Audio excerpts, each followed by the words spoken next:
सातारा जिल्हा स्थानिक गुन्हे शाखा यांनी एक महत्त्वाचं आज डिटेक्शन केलेलं आहे। याच्यामध्ये 4 तारखेला आपल्याकडे सातारा मतमोजणी होती। या मतमोजणीच्या दरम्यान काही जे कार्यकर्ते आहेत त्या कार्यकर्त्यांनी उमेदवारांसोबत काही जे कार्यक्रम ठेवलेले होते किंवा उमेदवाराच्या सोबत ज्यावेळेस मतमोजणी होती त्यावेळेस ते मतमोजणी केंद्राला गेले होते। ह्या दरम्यान जी गर्दी होती त्या गर्दीचा फायदा घेऊन काही लोकांनी चेन स्नॅचिंग याच्यामध्ये केलेली होती आणि मोठ्या प्रमाणात याच्यामध्ये ते चेन सगळे गायब झालेले होते।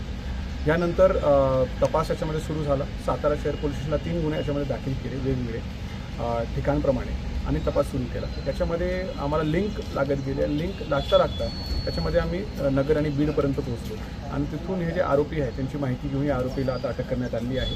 त्याच्यामध्ये एकंदरीत 5 आरोपी आहेत। या गुन्ह्यांमध्ये 100% आता डिटेक्शन झालेलं आहे। सगळे जे चेन याच्यामध्ये चोरी झालेले होते, कॅश चोरी झालेली होती, ती सगळी आता प्राप्त झालेली आहे आणि सगळे जे याच्यामध्ये फिर्यादी आहेत त्यांना आपण न्यायालयाच्या आदेशाप्रमाणे हा सर्व जो वस्तू आहे त्यांना आपण परत देतो। धन्यवाद।